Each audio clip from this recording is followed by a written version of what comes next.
love that intro. That's so cute. Hi, everyone. Happy Monday. Happy Women's History Month. It's me, MJ White-Quarles, and I am hosting today.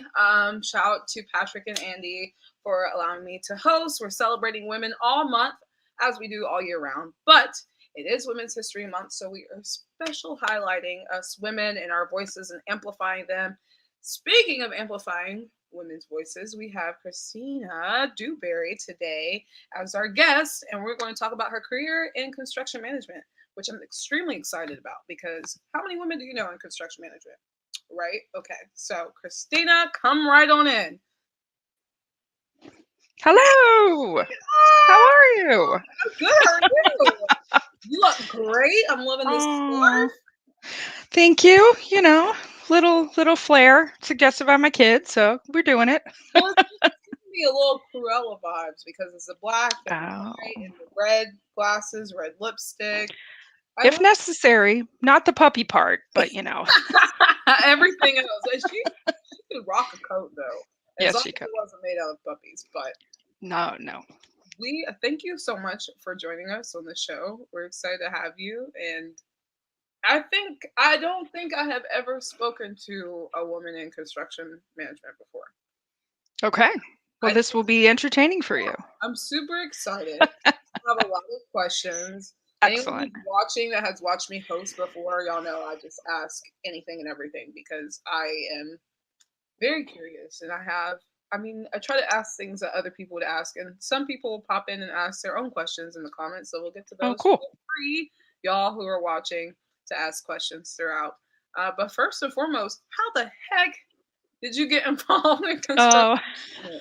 That's a great question. That's like the first thing people usually ask is like, why construction? My dad was a Mr. Fix-It, and so I was always helping him. My brother is a couple years younger than I. He actually went on to start his own electrical company, right? So he's a grown man with an electrical company. But I just loved the being a part of things and having a finished product. And when it came time to figure out what I wanted to be when I grow up, I decided that construction management was what I wanted to do. And so I really stuck with that for decades to make that happen through a lot of interesting stories over the years. But I love construction, and it's just part of me. So Wow. Now, okay, how did you kind of get your foot in with it? What was you have a first job that you did that had the introduction for you to get involved in the field? So it's interesting. My family actually was very involved with their local church, and so they would build the churches. It's actually, I was raised one of Jehovah's Witnesses, and so they build their own kingdom halls, if you will. And so I was able to go and do roofing and work on these things called quick builds. They basically quickly build something. And so it was just so inspiring to be able to be a part of that, even though I was really young. I loved being up on the roof. So then that turned into, okay, let's help my dad around the house, and then we helped neighbors do their roofs. And I was also working at a golf course at the time, a country club actually, and so I was able to like rake sand traps, and mow greens and plant flowers and do things outside, right? So when I'm trying to figure out exactly what am I going to do? Am I going to be a groundskeeper, right? Or am I going to go, to school for construction management? My family wanted me to stay at home, and so I would have had to have moved away to the groundskeeping. So it like fell to construction management, but it was perfect. I went to school for 2 years. First year was a scholarship. Second year was on credit cards, and then I actually found out I was pregnant and got married at a very young 21, and had Madison, who is my amazing daughter. Super proud of her. And so I was working for a landscaping company at the time, and I got a call that there was an opening at a construction company, a big one, for a field accountant. So I actually started in the trailer as the lady typing meeting minutes and doing payroll and, all those kind of things for that company. I worked for them for 7 years. And then, just kept in the industry. Wow. Now, where is home originally for you? Oh yeah, great question. So now I'm in California, right? Okay. I've been here about 15 years, so I really call that home. But Okay. originally from Cincinnati, Ohio, and Okay. still have a lot of great, friends and family there. And then my family, my brother that I mentioned, he and his family actually live in Charleston, South Carolina. So that's where my family is now. My parents, my sister. Okay. So you moved from Ohio to California. I did. I moved to that. That's a fun little story. So my daughter, super talented, was like singing from birth, and I just knew that there was something there, right? And so she was 9. She was in this contest where she won, and there was a woman there whose daughter was on the Disney Channel, and she said, "You need to be in Los Angeles." And I kind of laughed at her. I'm like, "I'm a construction manager. Like, this is not." But the more I thought about it, I thought, maybe there's an opportunity for me to build things out there and then have Madison be able to go to the performing arts schools necessary, to be able to live that life. And then when she grew up, if she wanted to be in the industry, she could, in front of the camera, behind the camera.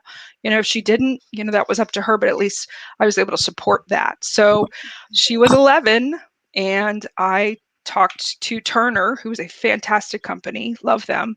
And then I said, if there's ever an opportunity for me to build hospitals, let me know. And so they moved us out here to California. Wow. So that was pretty fantastic. Wow. Um, and yeah, I've been out here ever since. I That's love it. incredible. First of all, shout out to you. In this Women's History Month, things that mothers would do for their own. That's absolutely incredible.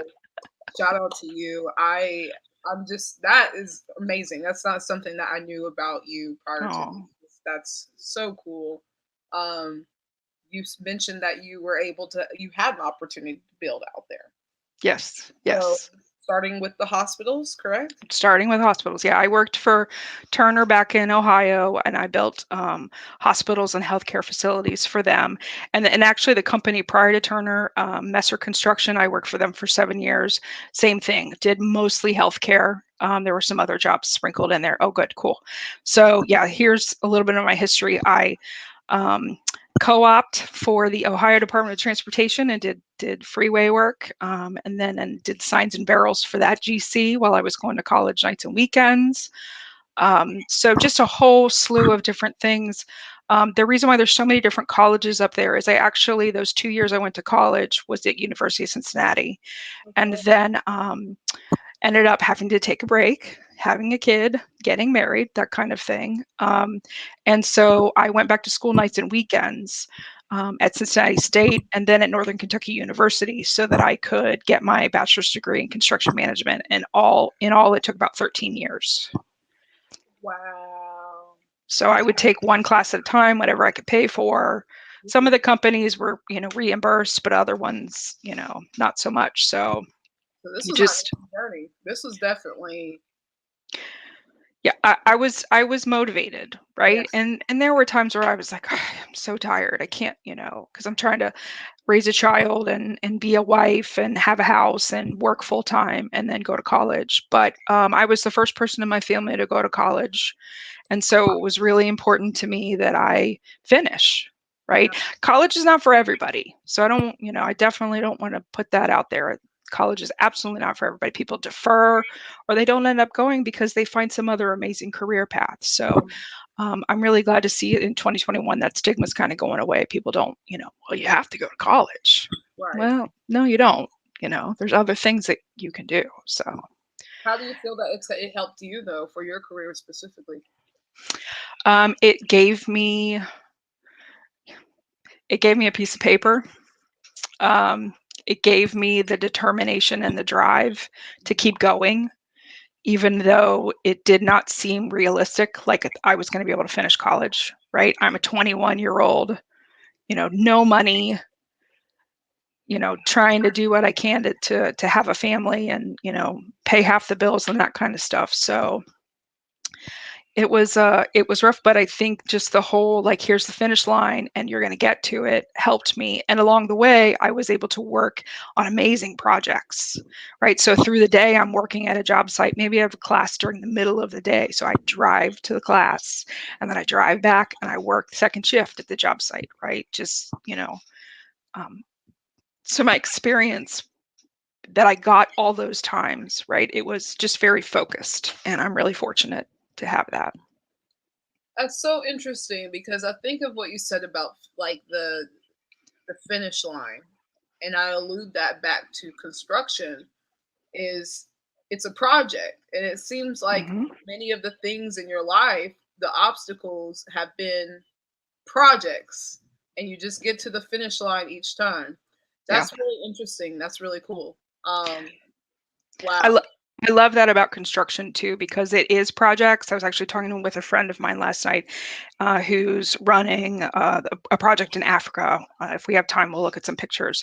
But yeah, that's the beauty of our business, is the fact that we're on a project typically for a year, 2 years, right? For some of the really big projects. And then you start over and you get to build something new and you work with a whole new team of people, probably new software, that kind of stuff. So it's this continuing education Right. as each job site, as you get to work on each job site. It's really cool. I like that. And if it's the worst job, if it's the crappiest project, right, you at least know you have an end in sight and you can make it. Right. I can make it to the end. Right. I'm no quitter. And then you get to start something fresh and something new. That's so neat. That's so cool. Ah, you're awesome. Aw, thank you. You get to LA. Let's talk a little bit about those projects. Okay. Okay. 'Cause Um, I know you worked with the hospital. hospitals, healthcare. Yeah, cool. Let's pull that up. So Turner brought me out here, and I was able to help finish up the Ronald Reagan UCLA Medical Center, which is amazing, right? And then they asked me to work on the picture below, which is the Santa Monica Orthopedic Hospital. And so we were actually building a whole new addition to an existing hospital. And that is fun work. Back in Ohio, I did a lot of healthcare in operating facilities, like we did surgery suites and operating, or the same thing, emergency rooms, that kind of thing. But we had to keep things open, right? You're not going to just shut down a hospital or shut down a wing, and you've got to keep patient care going. So that's really an interesting piece of construction. It's different than your typical, hey, let's just build something out of the ground up, when you're working. And Disneyland, which we'll get to, is absolutely the same thing. We were always working within an active job site. Do you prefer one or the other, either start from scratch or building on something essentially that's already there? Um, I don't know that I prefer. I think they both have their rewards and their challenges. If you have something existing, you have usually a team of people that are familiar with how things go. And so you have some, guidance, versus if you're in a whole new space, then you have this, okay, what do we do now? Who are our designers? That kind of thing. And you have to start kind of from scratch. Whereas working in an existing facility, you typically have those teams already assigned. So, and then I also worked at LAUSD, and then high school number 9 in the Valley. And then Terranea, which was a spa resort, beautiful by the ocean. And that was my time with Turner. Now, you mentioned something about Disneyland. I did. So 2008, 2009, everybody knows how bad the economy was, right? Boom. And I got laid off from Turner. And again, love the company, fantastic folks. But, it is an economy, situation. So I'm looking for a job. I've been in California for 2.5 years. I moved my daughter out here. I didn't know anyone. I don't have a job. I don't have health insurance. And a lot of people back in Ohio thought, what are you doing? Like, this is nuts. Like, she's 11. Like, how does she know what she wants to do when she grows up, right? And so it was very difficult. And so a couple months went by, and I actually was contacted by a friend of mine from NAWIC, National Association of Women in Construction, and they said, "Hey, Kristina, Disney is looking for a field coordinator. Hey, it's, not the project manager that you were at your other company, but hey, maybe you're interested." And so I put my application in, and I was like one of 200.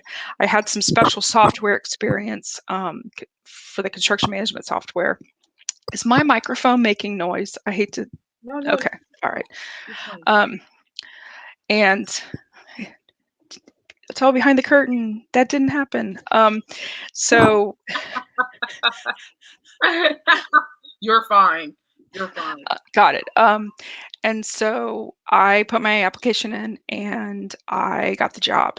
And so it was a huge blessing because, one, I had a job again to be able to support my daughter. Very important. At this point, I'm divorced. I don't know if I threw that into the story. Madison's dad, great guy, lives in Ohio still, in Columbus, has, new beautiful little kids that look just like Madison, But yeah, I'm out here in California. I get this opportunity with Disney, and I take it.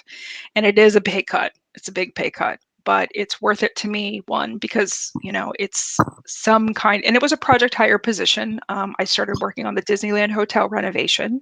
Wow. So this was back in 2009. Yep, August of 2009 is when I started that. That's the picture on the top. And we did some awesome stuff, including some really cool special suites that only if you're super rich or you're part of the project team, you got to see. And that's a couple of the things on the top. And I also got to do a little bar called Trader Sam's, which is pretty famous. And that was amazing, and worked with some really cool people on that job. And then after that project, they said, "Hey, we don't have any construction work for you, but would you be interested in working on our construction management software implementation team?" Yeah. Okay.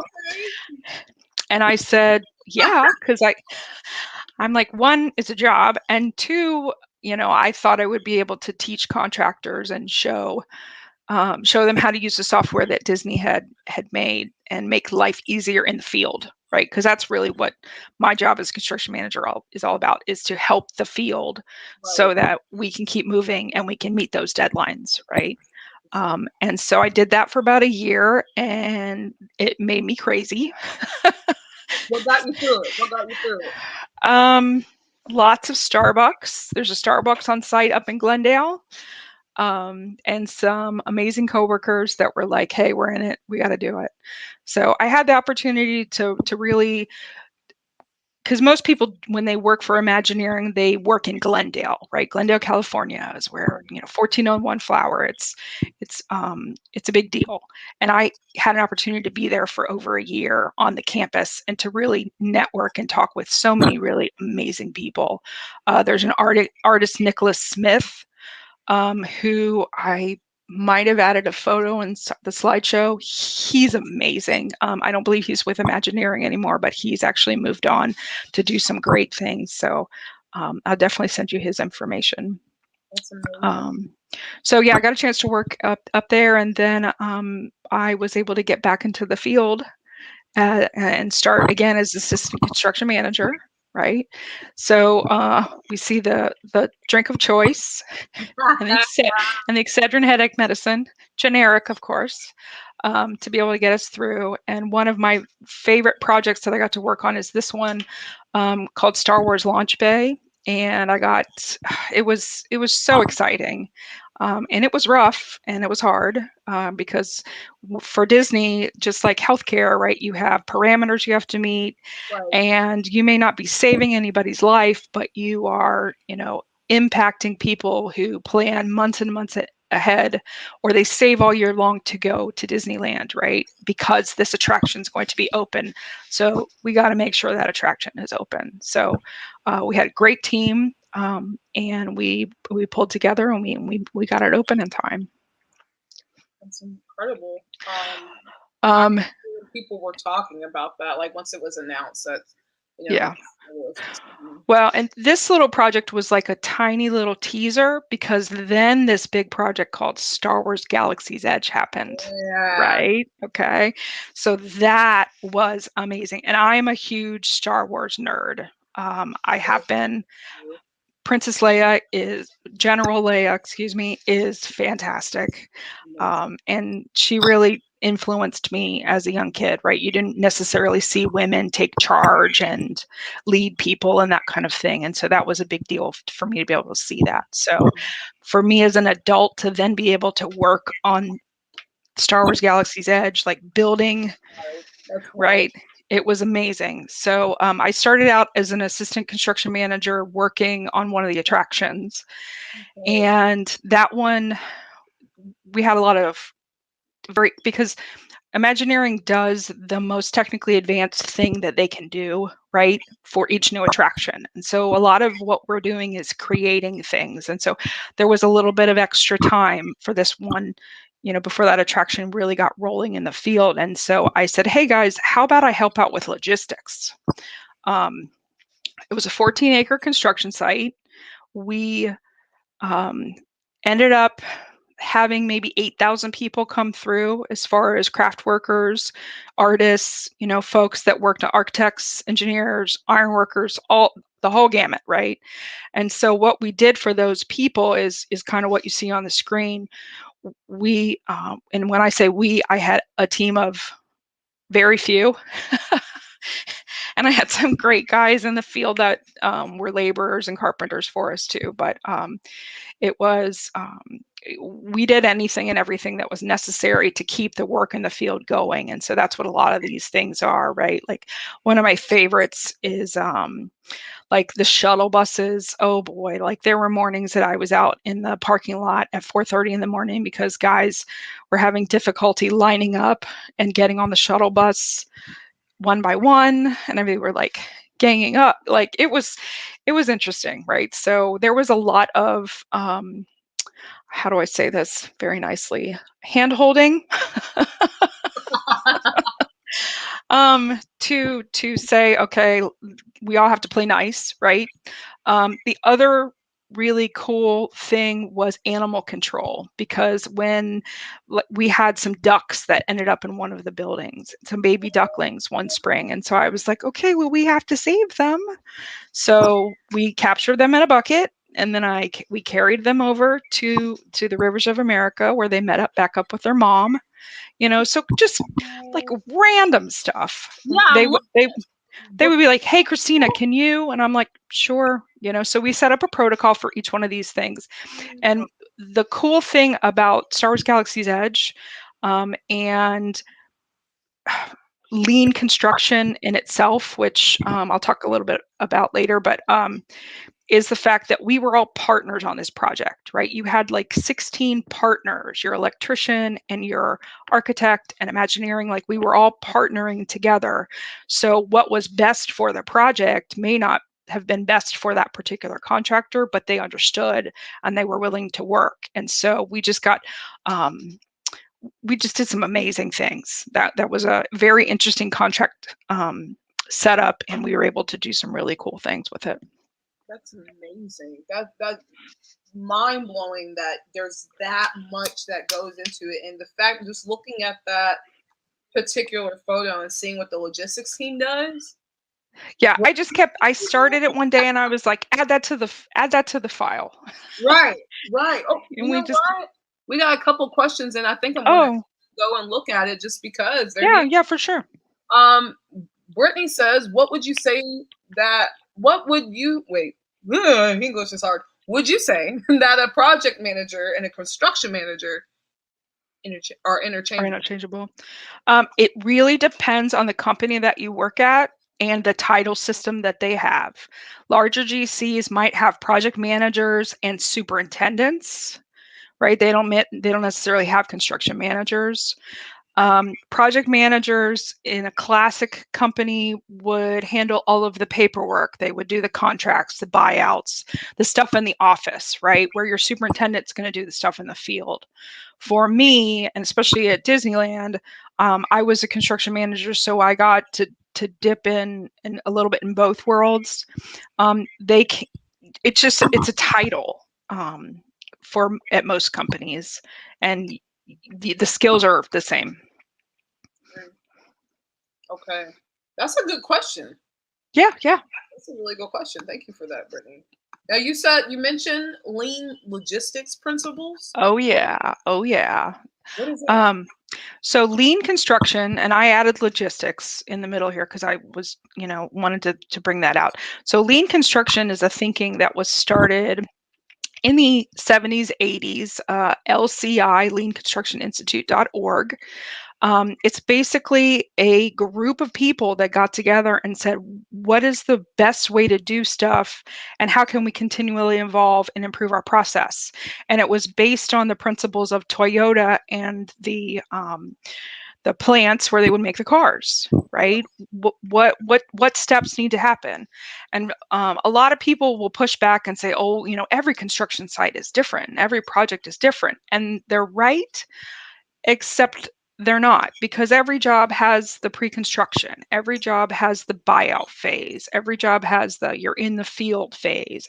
They have all the same steps, and so if you're able to use these principles to eliminate waste, that's lean construction, and that is the future of our business, in my opinion.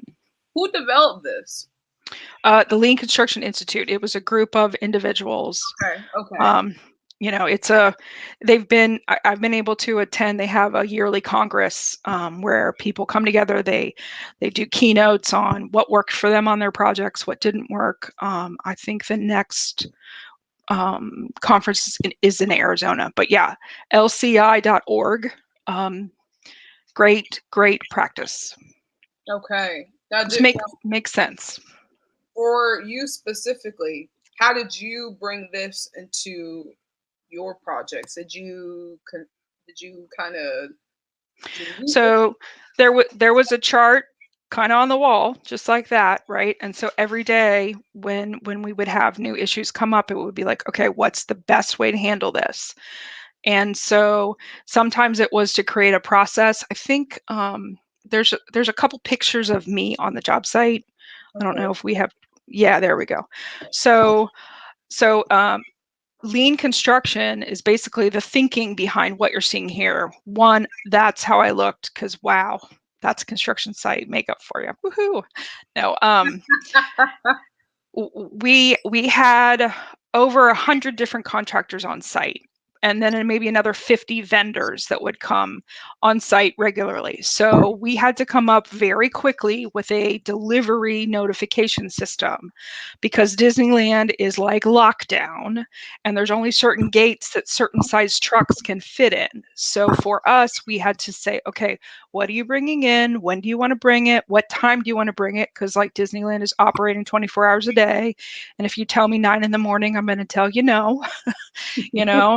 How much are you bringing? Where are you going to put it? How long is it going to be there before it's installed? All of those things, because again, we had this 14-acre site of that's it, and we could not impact the production of the park.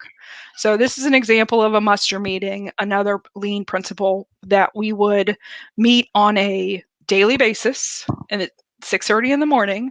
And everybody who had a delivery notification on that board and or was working on site had to send one representative from their company, and everybody had skin in the game, right? So if they said, I've got concrete today, and I'll say, why didn't you tell us 2 days ago?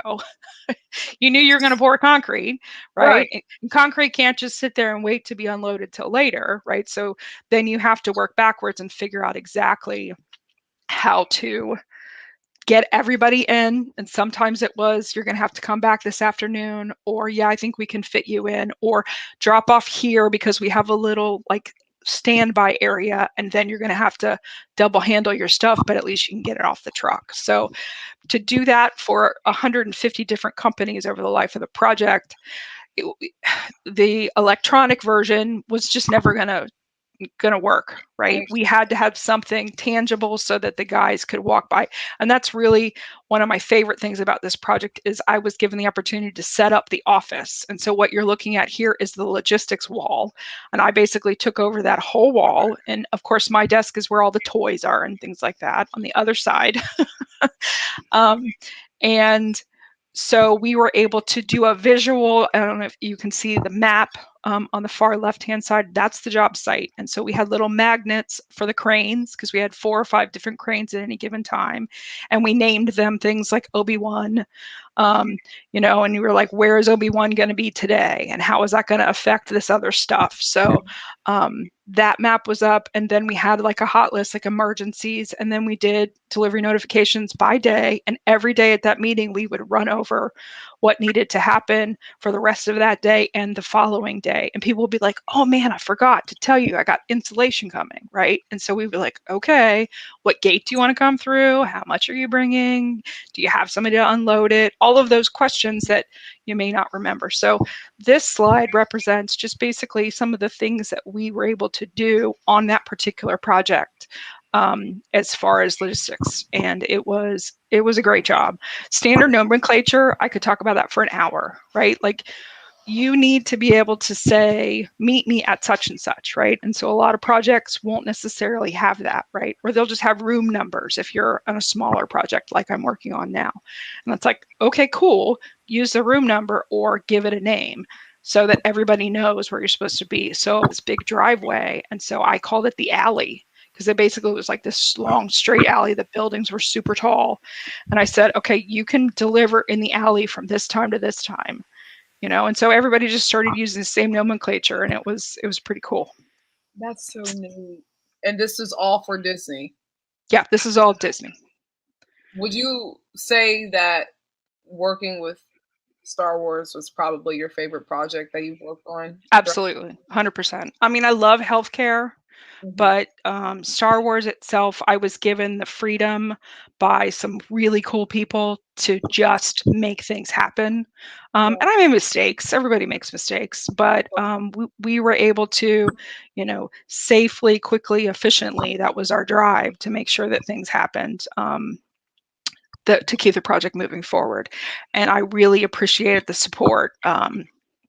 Yep, this is one of the, she's with the fire department, Leah, and she's awesome, right? So you have to think about all of the parts and pieces that work. You have security, operations, you know, the Disney Fire, right? Because at any moment you could have an issue and they need to understand what's happening on the project at any given time. So we just really developed a pretty good friendship. She's a great lady. And there's my Millennium Falcon. You mentioned that you have met some incredible people as well. I did. So this is one of my favorite pictures, and it's never been seen before because COVID happened. I was supposed to speak at a conference, and they gave me permission, so I figured, all right, we'll use it today. That's Brie Larson, if you didn't recognize her. Captain Marvel. Yeah, exactly. Wow. So I got to walk her around the job site. Wow. We put her in gear.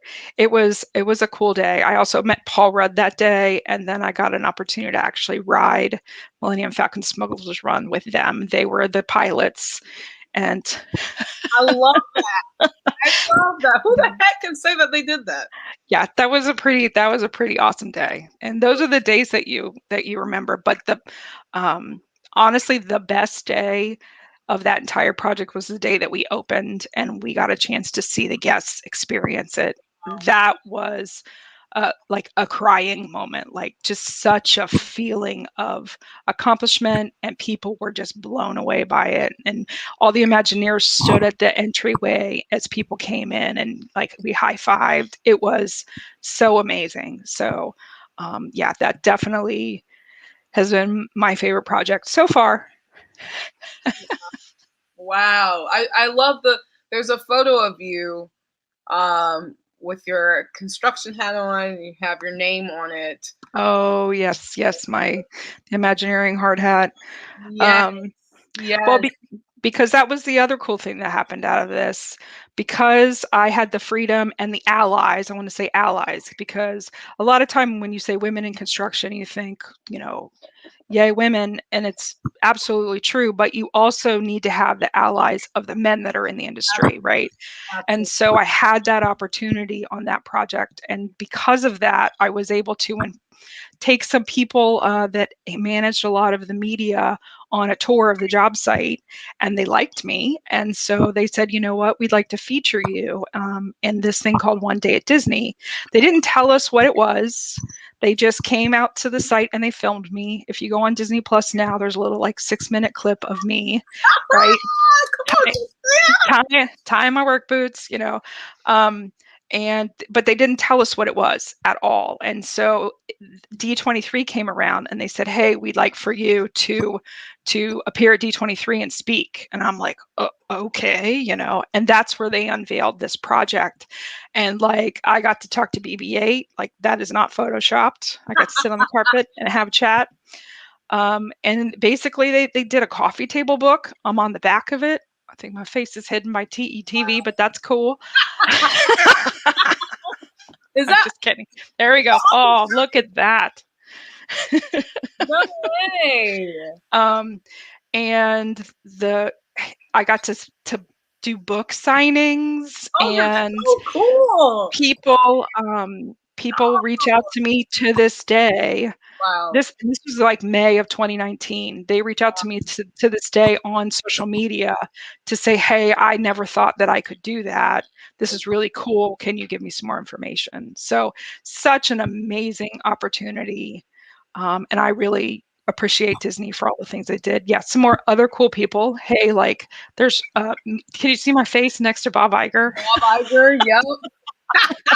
I was such a dork. I was such a I had met him several times because he and the other executives would come. Bob Chapek, who is the current Disney, yeah. They would, they would come on site, and so they were like, this is a logistics lady. But then to be in the book, they thought that was really awesome. So they signed my book, and I signed their book. That's amazing. That's amazing. And then Ashley Eckstein, I want to shout out to her. She is the voice of Ahsoka on all of the Star Wars Rebels and cartoons and things like that. And she's freaking awesome, and I love her. And I got a chance to meet her and actually speak after she spoke at an event. And that's what this picture is from. So just really great lady with inspiring books and all that stuff. Anyway. Now, there's a photo with you with some other folks. Are these other people who were involved with the project as well? Are you talking about the one at the top? No, there's one. If we could cut to it, you have on a nice black jumpsuit. You look. Oh, what? Yeah. Oh, yeah. That's the D23, right? So these are the other individuals that they selected to speak on this panel. And we were all, like I said, so totally surprised. You have Candace on the end, who was Disney Radio, and you have Art next to her, who is a Disney legend. He drew the original Mickey Mouse. And then you have Chris, who, was the helicopter reporter, and just all the way down the line. Everybody was amazing. And I got yourself included. And I got to be part of there. So that was a cool day. Now you mentioned something. And I want to, if we could just go back to the slide of you in the room where you all are doing your 6 a.m. meetings for the logistics principles and the tools. Sure. You mentioned about being a woman, okay, in this industry. Mm-hmm. I want to just focus in on this photo, specifically the other photo that's showing her desk. Yes.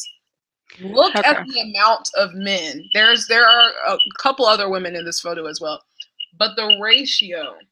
Oh yeah. This room alone. Yep. At the beginning of this, I have never been able to sit and speak to a woman in construction management. It's so amazing to be able to work on projects, because I think one way, right? And men think a different way. And so when you put those two pieces together, we can do amazing things, right? And I really think that as more and more women come into the industry, they're going to really see a positive move on the projects, right? Because we think of things that maybe necessarily a man wouldn't, and a man is going to think of things that I necessarily wouldn't think of. But together, if you're working together and you're not struggling, right? Like, I don't want this guy on my job site, or I don't want this lady on my, none of that stuff. But we're all working together because we're professionals. It's it's very magical. I'll just put it Right. like that. Yeah. You had mentioned having the support of your male colleagues. Absolutely. We have, Absolutely. we have a comment, a Oh, question uh-oh. from the beautiful Madison. Oh. What do you think your younger self would be most proud of you for? What words of advice can you give to women who want to enter this male dominated field? Well, shout out to my daughter, because that's Madison Rose, the lady I was talking about. Look at that. I I think I'm most proud of the fact that I just stuck with it, Yeah. right? I'll be honest, I've been fired. I've been laid off. I just got furloughed for a year, and a lot of times it's been really difficult to keep going, because there is a for lack of a better term, there's an ignorance, right? When you have women on the construction site, you um, you have to do the job, but you also have to be. Oh, there's Tom in the background. What's up, coworker? Um, Hey, sorry, sorry.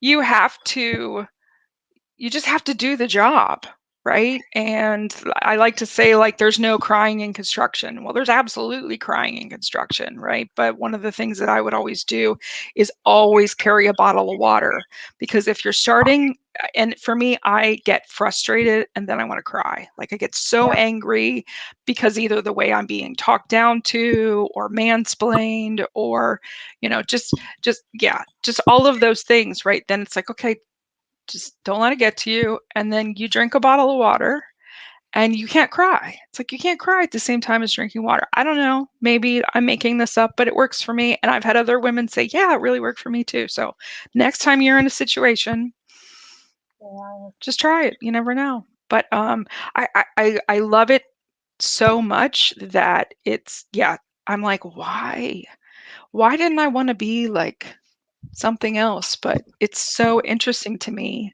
Look where Um, it brought you. I mean, I believe you have been involved in some other things as well, specifically for women in constructions, correct? Just Yes. Yeah. There's a couple of organizations that I've been happy to be part of, back in Ohio. Oh, this is the slide that talks about the year after Disney. So I'll get back to that women's organization thing, but yeah, Star Wars Galaxy's Edge happened, and that was fantastic. And then they actually put me as logistics lead for all of the construction projects at Disneyland that had to do with Walt Disney Imagineering, and then a lot of actually the FAM projects, facilities asset management. And so that's a lot of projects, yeah, and we had a very small team. There we go.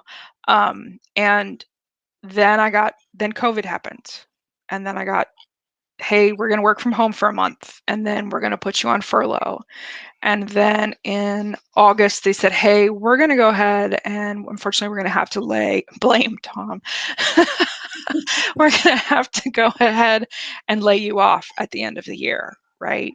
But there were some things that if I took another job, I would lose my severance, right? So it was 2020 was this year of me kind of sitting at home. And so that other slide, the dumpster fire slide, there you go.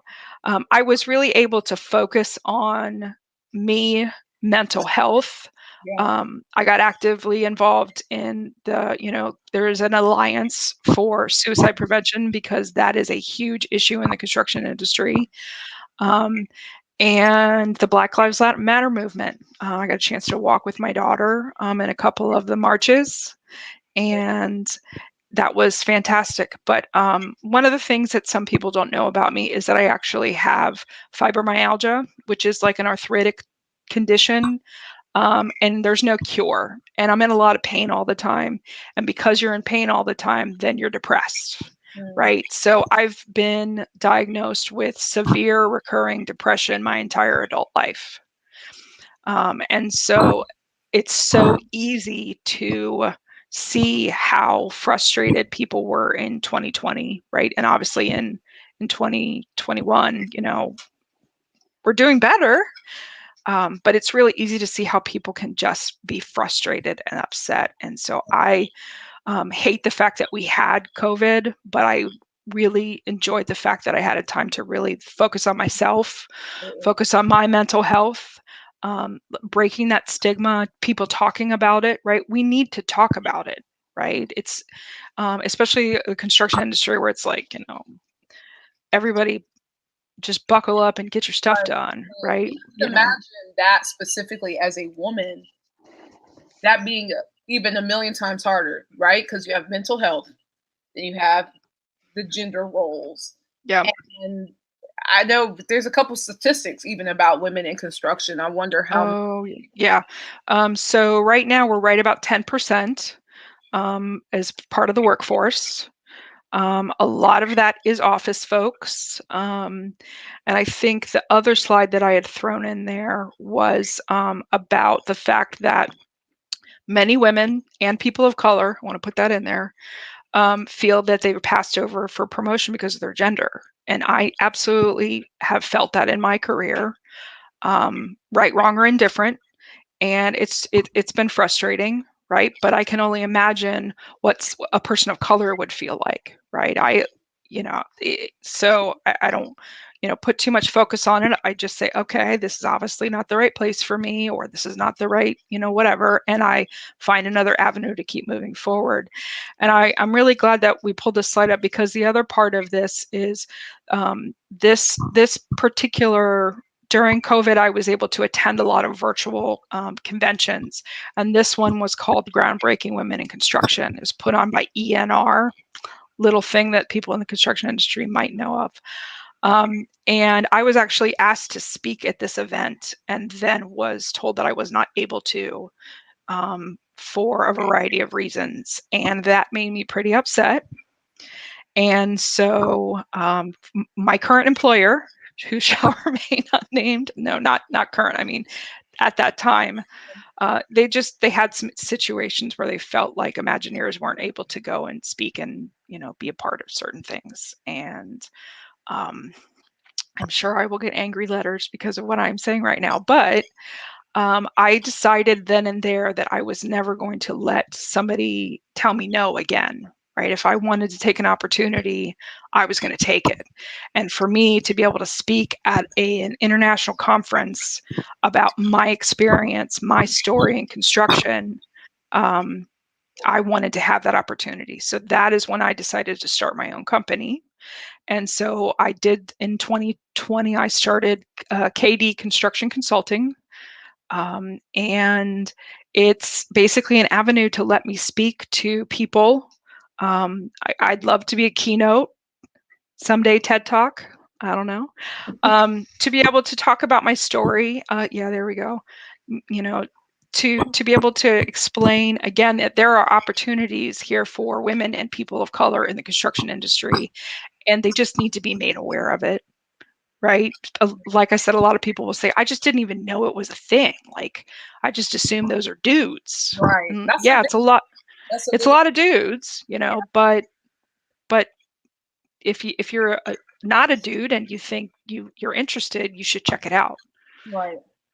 Right. And I think that's the biggest thing too, is just the lack of awareness and not having too many voices as an advocate. We actually, even Jamie said, thank you for speaking on your mental health and also advocating. Absolutely. Oh, thank you. That's incredible. It takes a lot to even just be vulnerable enough to speak on that. So I appreciate that as well.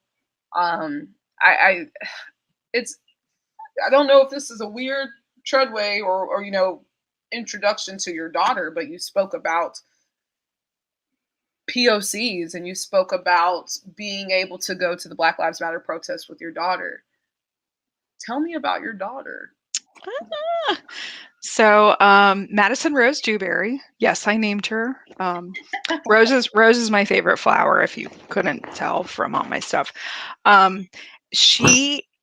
She's an amazing young Black woman, and I get the privilege to be her mom. I'm really excited about that. So fast forward from the story I was telling before, she's 24 years old now.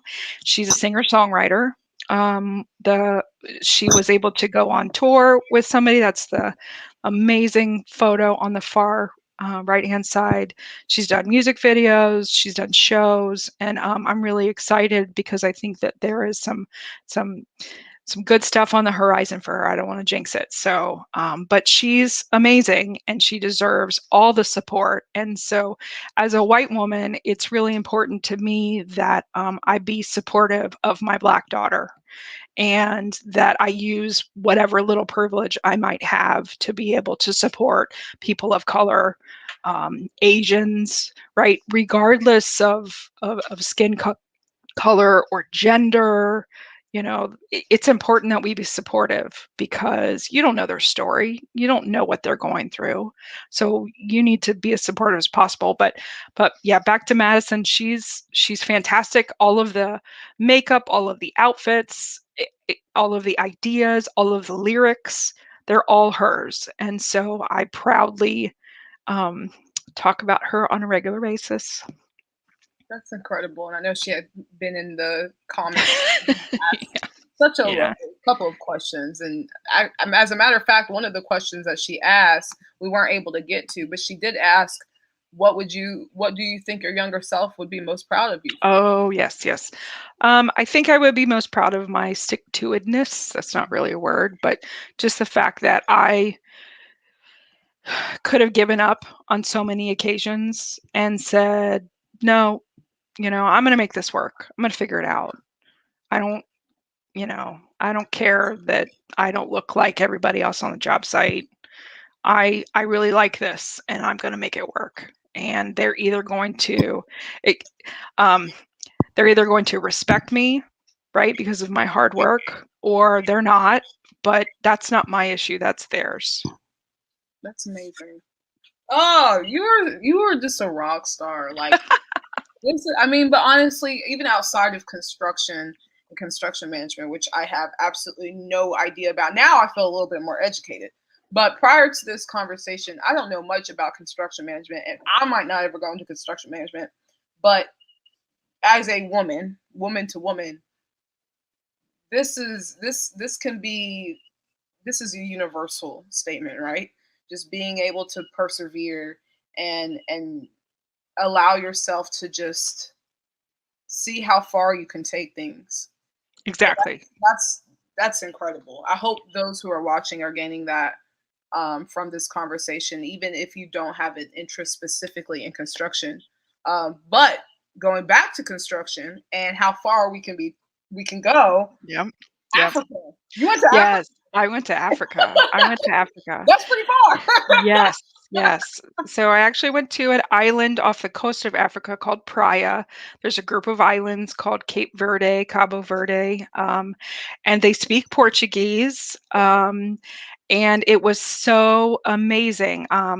As I mentioned, I have a friend that is doing a construction project there, and he said, and this was before I was working for my current company, Easton Pacific, who I'm happy to be with, and doing some healthcare tenant improvement work, which is really exciting, and learning, right, which is back out in the field, which is fantastic. But before I started there, I said, hey, I'm not working. I'm gonna take a trip and I'm gonna go see his construction project and I'm gonna go see Africa because I've never been. And so I went for 2 weeks. It was 3 flights to get there, 3 flights to get back, like 2 days of traveling. To be able to see the methods of construction used there on the island. The picture on the side is like, just they would have these great facilities and then right next to it would just be like this rundown, broken nonsense, right? And so it was that throughout the city, because there's no authority having jurisdiction, AHJ, which is an acronym, that we in the construction industry use for like the inspectors, somebody who's going to, review the code and the seismic and all the things that make buildings strong and stand up. They don't really have that. And so they build things based on their knowledge. Now my friend's project, that he actually had architects and folks come in from Portugal. And so there was somebody, working on the actual, project itself. But things that we are so used to in construction here in the States, I was just blown away. And so besides the construction, just having the experience of being able to go to another country and just really be vulnerable, right? Because I didn't speak the language. I tried to learn as much as I could before I went. To be able to try to order coffee from somebody who was like, who is this white lady? Like, so it was such a great experience. And yeah, this was their answer to COVID, like, because they only had 296 cases of COVID on the island. Right. There's probably 20, 30,000 people. And so they were like, we're going to do this safe. Right.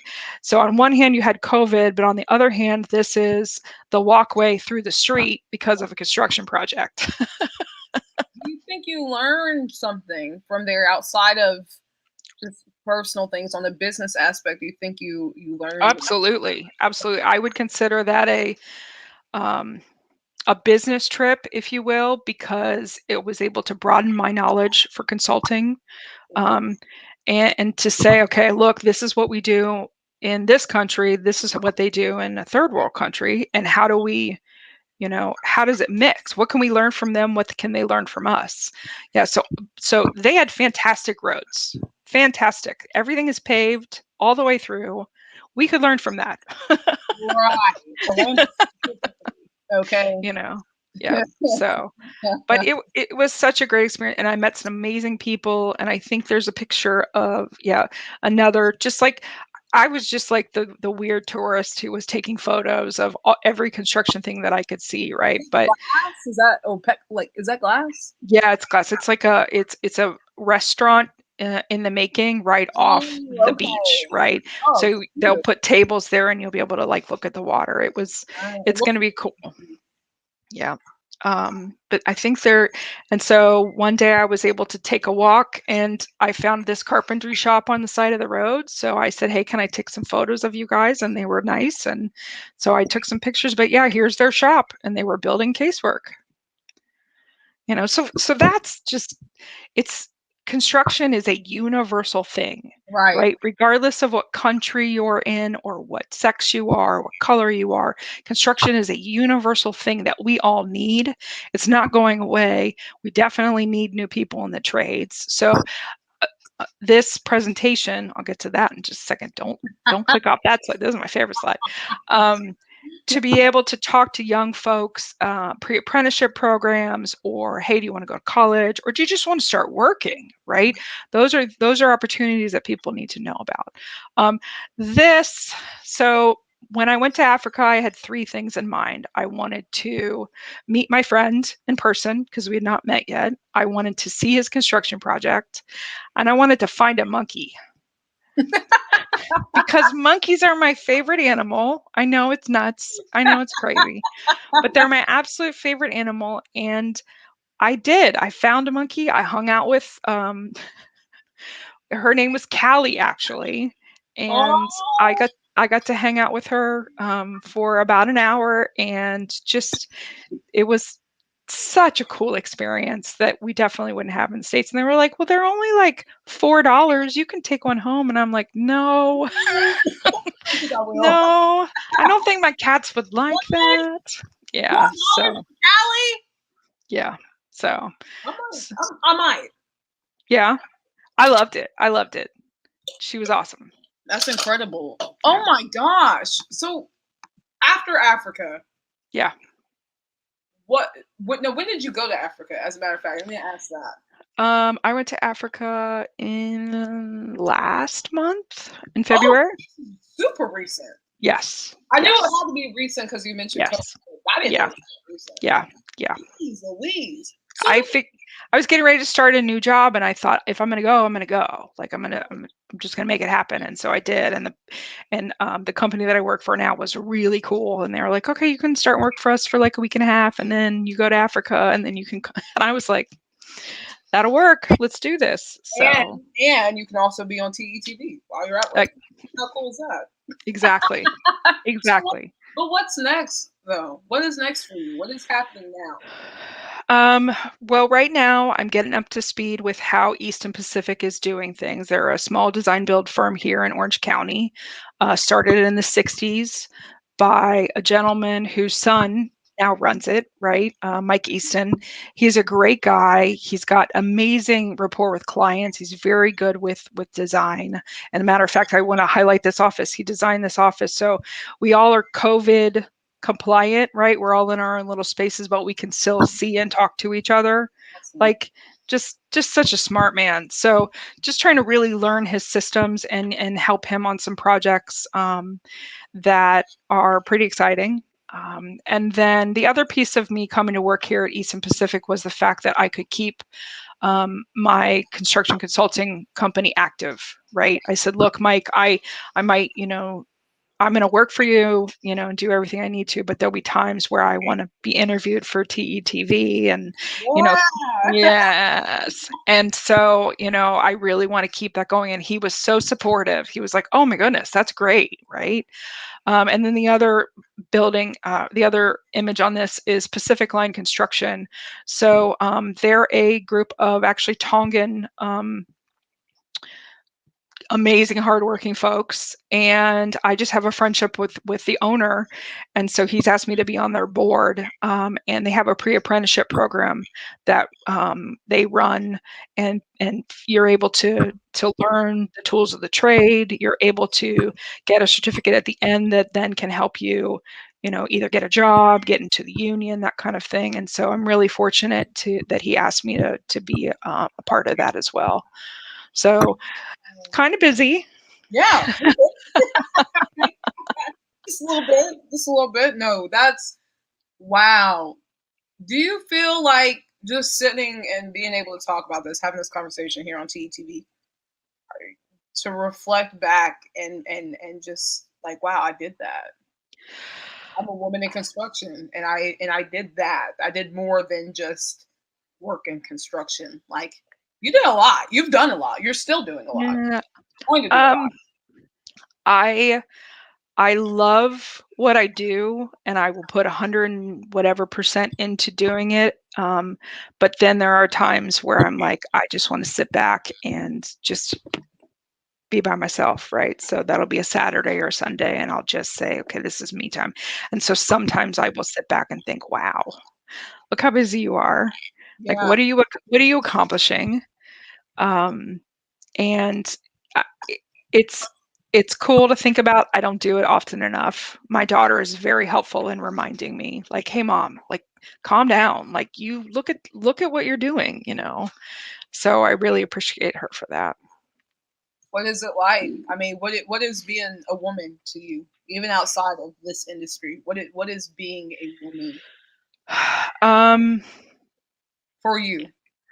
that's such a hard question. Being a woman is being myself, right? I have a studio apartment that I love.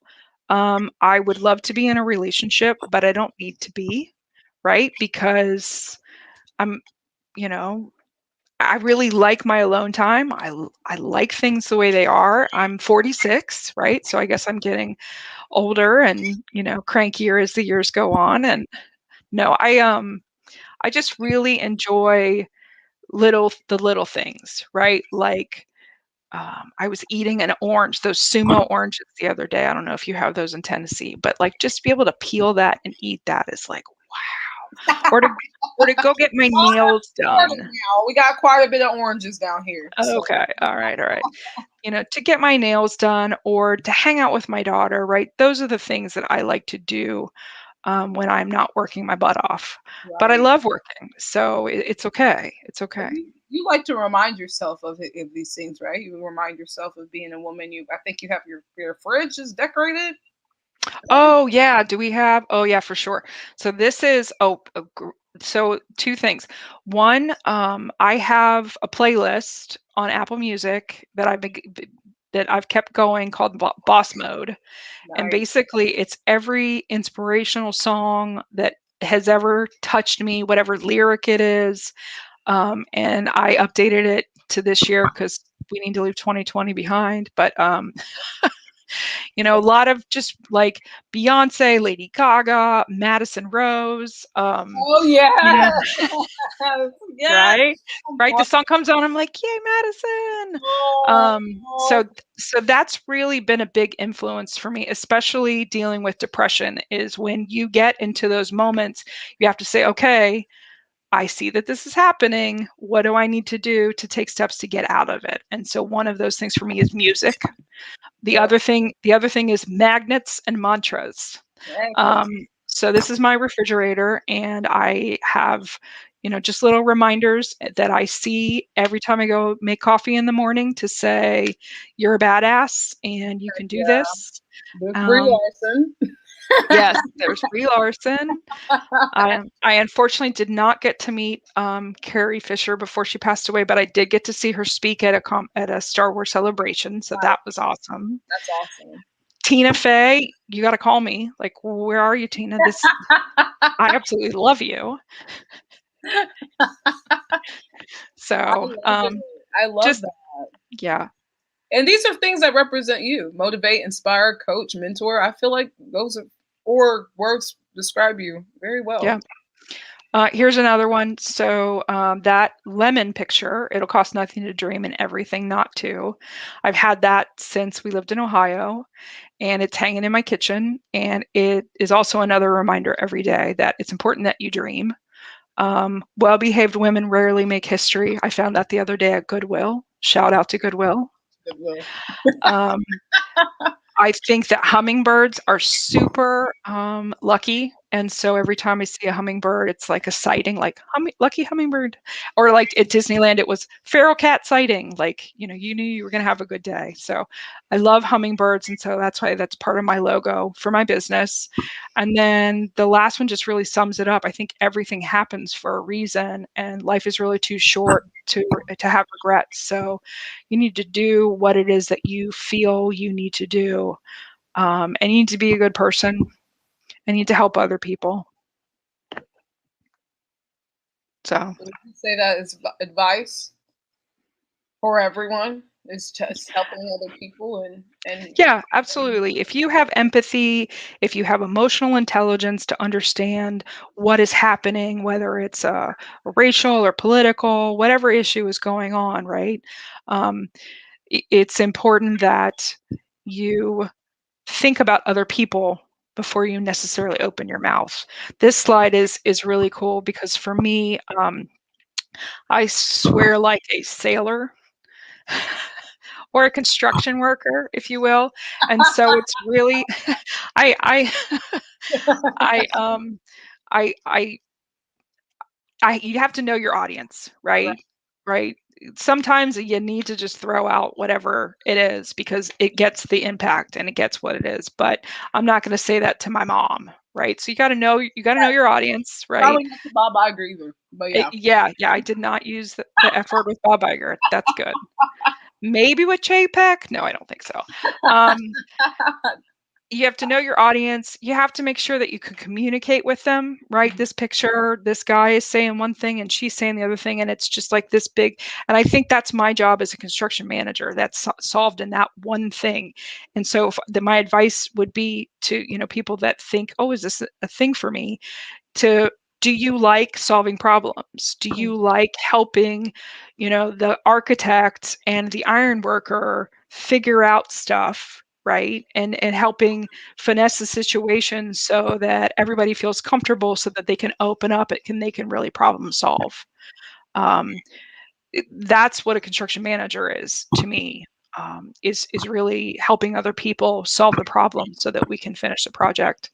And then a picture is worth 1,000 words. I love that because you can describe the light switch on the wall in the backside of the whatever that needs to get fixed 14,000 times, or you can walk somebody back there, or you can just take a photo of it in the room number and you can say, go fix this, right? And a lot of times that gets your message across so much more. And especially when it comes to how overworked everyone is, there are things that we can do to make our lives easier. And I think, using pictures, your cell phone is apps on your phone, like technology is really there for us. And we really need to use it in construction. Absolutely. Kristina. I'm like, I'm gonna do construction. I feel so inspired, and I appreciate you so much. We appreciate you at TETV coming on the show. Is there anything else you wanted to tell everyone before you head out? Thank you to TETV and thank you, MJ. It's great to meet with you and to talk with you, and just an encouragement to everybody out there that if construction is even iota of, then reach out. And if you know somebody that isn't working, right, because of COVID, there are so many construction jobs, and we could really make a difference. So, feel free to reach out. Now, would you say that your people are able to reach out to you if they have any more questions? Absolutely. I would welcome that. So I'm LinkedIn. LinkedIn is great, right? Kristina Dewberry. I'm on Instagram at KDew, KDEW. And then even my website has a little section that you can fill in a question and then send. And that's kdconstructionconsulting.com. Tina Fey, if you're watching, that's how you can get in contact with her. Everyone, thank you all so much for watching. Kristina Dewberry, thank you so much for being on the show. Everyone, we have a new episode of Harriet B's Daughters on Wednesday, March 24th. We have a new episode of A Day in the Life of at Trivium on Friday, March the 26th. Please sign up for our newsletter on themedexperiencetv.com. English is so hard. So, happy Women's History Month, everyone. Please, please, please remember Black Lives Matter. Stop Asian hate. Yes. To all our LGBTQ plus viewers and those who are on the show. Thank you all so much. My name is Marissa Jay White-Quarles. Have a good night.